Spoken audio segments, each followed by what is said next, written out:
Indonesia to engage in a tariff war with China. Highest tariff rate reaches 200%.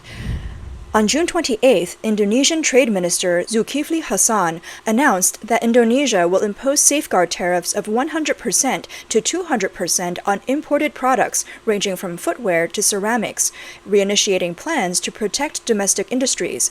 This policy will take effect immediately once the relevant regulations are issued. The Indonesian government seems to be issuing a warning to Chinese goods. Zulkifli Hasan further stated, "The United States can impose a 200% tariff on imported ceramics or clothes. We can do it as well to ensure our micro, small, and medium enterprises and industries will survive and thrive." Hasan explained that due to the trade war, Chinese products have been shut out by Western countries and are now flooding the Indonesian market. As a result, Indonesia has become a gathering place for many Chinese goods. The Indonesian government is also drafting new regulations to address previous ones that were not stringent enough. The newly announced tariff policy will take effect after the relevant regulations are issued, impacting products such as shoes, clothing, cosmetics, and ceramics. It appears that Indonesia is gradually restricting the import of Chinese goods. Interestingly, the Indonesian government has given these tariff measures high-sounding names: Safeguard Measures Import Tax, BMTP, and Anti-Dumping Import Tax, BMAD. They sound quite catchy. BMTP is a national tax measure aimed at preventing domestic industries from facing severe damage due to a significant increase in imported goods. Indonesian Finance Minister Sri Mulyani Indrawati stated that the additional import tax, BMAD, is designed to protect the textile and textile products industry from the impact of imported goods. As Southeast Asia's largest economy, Indonesia's move has alarmed Chinese enterprises. An operator of an international sports, shoe, and apparel brand in China noted that Indonesia, as a populous country, is in a stage of rapid economic development. Both Indonesia and Vietnam have become destinations for global shoe manufacturers to establish supply bases after moving out of China in recent years. Chairman of China's anime technology, Wang Xiaolong, has a more relaxed view. "Competition is normal," he said. "The key is to understand who your customers are and where your advantages lie." His words indeed reflect a sense of leadership. Let's look at the data. In May of this year, 36.3% of Indonesia's imports came from China. It seems Indonesia may take some measures against this main supplier. It appears that Indonesia is taking a more proactive stance in the economic field. They have strengthened economic cooperation with other countries, actively participated in ASEAN affairs, and bolstered relations with the United States. Indonesia seems to be adopting a firmer stance in its relations with China. However, it remains to be seen how this tariff war will eventually unfold. In recent years, Indonesia has implemented several measures in the economic and export sectors, indicating an increased awareness of countering China. Analysts believe that, firstly, Indonesia has begun actively promoting economic cooperation and trade with other countries and regions to reduce its reliance on China. For instance, they have strengthened trade relations with Asian countries such as India, Japan, and South Korea, as well as economic cooperation with Europe and the United States. According to a report by Voice of America, Indonesian President-elect Prabowo Subianto expressed in April during a Tokyo meeting with Japanese Prime Minister Fumio Kishida that Indonesia and Japan are long-term friends with a cooperative relationship, and he hopes to further strengthen the relationship. Kishida welcomed Prabowo's visit to Tokyo and expressed to the future Indonesian president that the two countries are long-term friends with shared fundamental values and principles. Japan hopes to further strengthen cooperation on regional and global issues as a comprehensive strategic partner. Kishida stated that Japan hopes to contribute to the development of Indonesia's infrastructure, energy, and other sectors while strengthening security and defense cooperation. In 2023, Japan agreed to provide patrol vessels to Indonesia. Prabowo also held talks with Japanese Defense Minister Minoru Kihara. In a statement, Japan's Ministry of Defense said that the defense ministers of both countries vowed to strengthen defense cooperation. After the meeting, Kihara told reporters that Japan and Indonesia are expanding joint exercises, capacity building, and education programs in the Indo-Pacific region. He said he is determined to strengthen cooperation between the two maritime nations to achieve a free and open Indo-Pacific region based on the rule of law.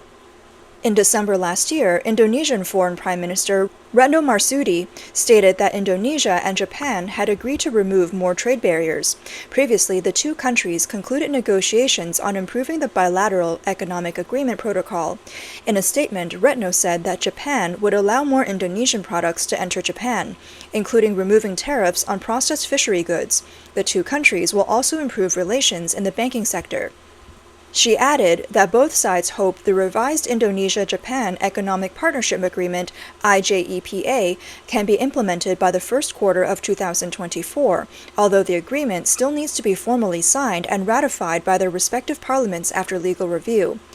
Retno made the statement after Indonesian President Joko Widodo held bilateral talks with Japanese Prime Minister Fumio Kishida during the Tokyo summit marking the 50th anniversary of the friendship and cooperation between Japan and ASEAN. Previously, Indonesia's Ministry of Trade stated that during negotiations, Indonesia had requested Japan to remove tariffs on its canned tuna imports. The aim of the negotiations was to further advance the IJEPA, which was first signed in 2007. Retno stated that during his talks with Kishida, Joko emphasized the importance of agreements between Jakarta and Tokyo on critical minerals, as Indonesia seeks to position itself as a significant player in the global EV battery supply chain. She mentioned that Japan has also provided the Indonesian Coast Guard with a patrol vessel worth 9 billion yen, approximately $63 million, to help Indonesia enhance its maritime capabilities. On May 21st, a conference was held at the Grand Hyatt Hotel in Seoul. Jointly organized by the Korean Ministry of Trade, the Korea-Indonesia Management Association, and CISA Journal. In his opening remarks, the executive director and vice president of CISA Journal, one of the organizers of the conference, stated, "As our trade with China remains stagnant, Indonesia is emerging as a new opportunity to replace China. Indonesia is the fourth most populous country in the world, with 280 million people, and its potential is limitless." Cho Yoon-kyo, a research committee member at the Korea Institute for Industrial Economics and Trade, mentioned that amid the reorganization of internalized supply chains centered on the United States, the cheap labor market is shifting from China to Southeast Asian countries like Indonesia and Vietnam. She also noted that South Korean companies' investments in Indonesia have significantly increased. While Hyundai's third plant in China ceased operations, it is building a production base with a capacity of 250,000 units in Indonesia and plans to expand its electric vehicle production line. Lotte Chemical and LG Electronics have also liquidated their businesses in China and shifted to Indonesia. Dr. Kim Nong-chul of Seoul 365 MC Liposuction Hospital, which has successfully entered the Indonesian market, also emphasized that brand expansion is the key to success in overseas markets, especially considering incidents in China where hospitals illegally used Korean technology.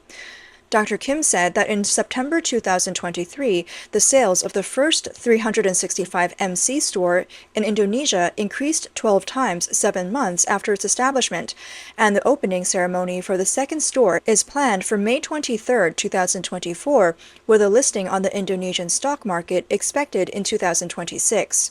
Additionally, media reports indicate that on November 13th last year, Indonesian President Joko visited the White House in Washington and held talks with U.S. President Joe Biden. Following their meeting, the White House officially announced that the two countries had upgraded their relationship to a comprehensive strategic partnership. Before their talks, the two leaders made brief remarks to the media, discussing the upgrade in their bilateral relationship. Biden said this will mark a new era in relations between the United States and Indonesia across the board. Joko mentioned that the United States is one of Indonesia's most important partners. The U.S. is one of the most important partners for Indonesia, and we agree to elevate our partnership into comprehensive strategic partnership. But most importantly, we have to give a real meaning to it. For Indonesia, economic cooperation is priority, including on supply chains issues.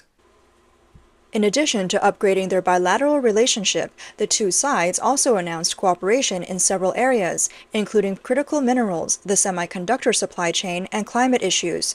The two countries will also hold regular high-level meetings, such as the Indonesia-U.S. Security Dialogue, the U.S. Indonesia Bilateral Defense Dialogue, and non-military exchanges.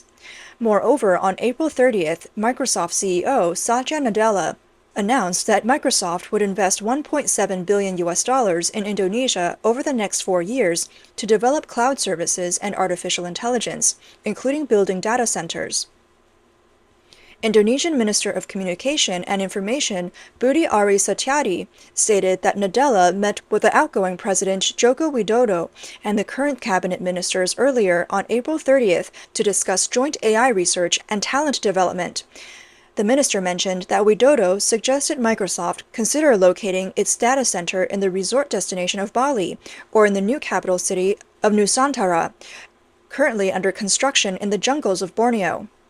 Nadella stated that by 2025, Microsoft will train 2.5 million people in Southeast Asia to use artificial intelligence, including 840,000 in Indonesia. On April 17th, during a meeting with Indonesian President Joko Widodo, Apple CEO Tim Cook revealed that the company is considering moving its production lines to Indonesia. Cook said, "I think the investment ability in Indonesia is endless. I think that there's a lot of great places to invest, and we're investing. We believe in the country." Additionally, Indonesia actively participates in the ASEAN and other regional cooperation organizations, strengthening economic cooperation both within the region and beyond through multilateral platforms. Indonesia also collaborates with ASEAN and other countries to jointly address security challenges and geopolitical impacts in the South China Sea region.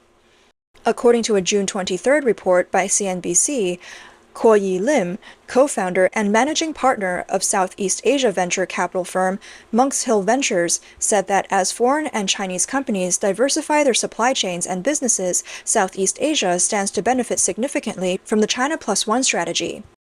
He added, "These shifts began during the pandemic lockdowns, and now the geopolitical tensions have accelerated these activities."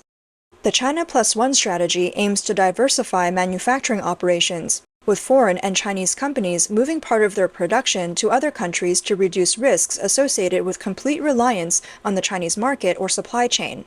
This supply chain diversification strategy has stimulated more investment in ASEAN countries.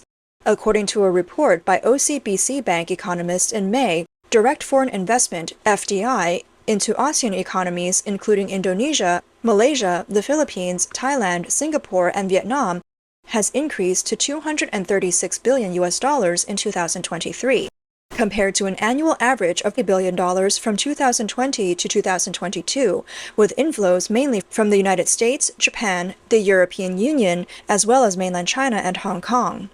On September 19th last year, ASEAN conducted its first joint military exercise in Indonesian waters, amid expanding Chinese military activities in the South China Sea. Indonesia, as the ASEAN chair at the time, stated that the non-combat ASEAN Solidarity exercise around the Natuna Islands aimed to develop military skills, including maritime security and patrols, as well as humanitarian assistance and disaster relief operations. After the opening ceremony, Indonesian Chief Admiral Yudo Margono told the media that ASEAN had agreed to hold annual military exercises, which would expand to full-scale war exercises involving land, sea, and air forces in the future. Margono said, "Those who carry out any exploration or activities in that area must not violate state territory. That has been clearly regulated by the United Nations Convention on the Law of the Sea." When asked if ASEAN was sending a stronger message against China's sovereignty claims in the South China Sea, Margono replied, "We have had a firm stance." Indonesia is a leading nation within ASEAN. Although Indonesia is not a claimant in the South China Sea, its exclusive economic zone in the North Natuna Sea overlaps with China's 9-dash line, leading to occasional conflicts. In 2017, Indonesia renamed part of the South China Sea as the North Natuna Sea to emphasize its exclusive economic zone. Increasing activities by Chinese Coast Guard in the area prompted the Indonesian Navy to conduct a large-scale military exercise in July 2020. Last June, during the 20th ASEAN Chiefs of Defense Forces meeting held in Bali, Indonesia, a document was approved to establish the concept of an ASEAN Military Intelligence Community, AMIC. Observers have noted a trend of ASEAN countries extending their cooperation from political and economic realms into the military domain. This joint military exercise by ASEAN nations is seen as a stronger response to China's increasingly assertive activities in the region. The first joint exercise among ASEAN member states is also considered a historic step. On May 24th of this year, the South China Morning Post cited a warning from a major Chinese think tank suggesting that a potential conflict in the South China Sea could test the relationship between Indonesia and Beijing. Deputy Director of the Southeast Asia and Oceania Research Institute at the China Institutes of Contemporary International Relations, Lo Yongkun, stated that whether Jakarta can maintain its relationship with Beijing remains to be seen.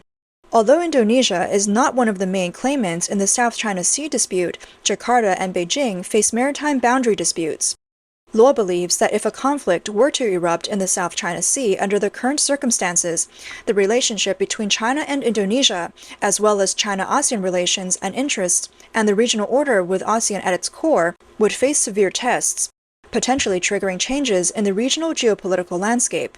Recently, the Chinese military has not only been constructing large-scale military facilities and damaging natural reefs in the disputed areas of the South China Sea, but has also had multiple conflicts with the Philippine military, including using water cannons against Philippine vessels, highlighting tensions in the region.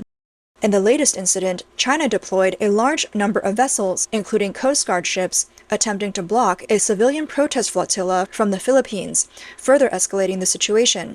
On May 24th, according to reports from Voice of America and other media, the Philippines established a Coast Guard outpost on its northern islands, within 150 kilometers of Taiwan, to guard against foreign threats amid Chinese military activities. Observers are concerned about potential extreme actions from the Chinese government and believe the current tensions between China and the Philippines could be a trigger for an escalation of the South China Sea crisis.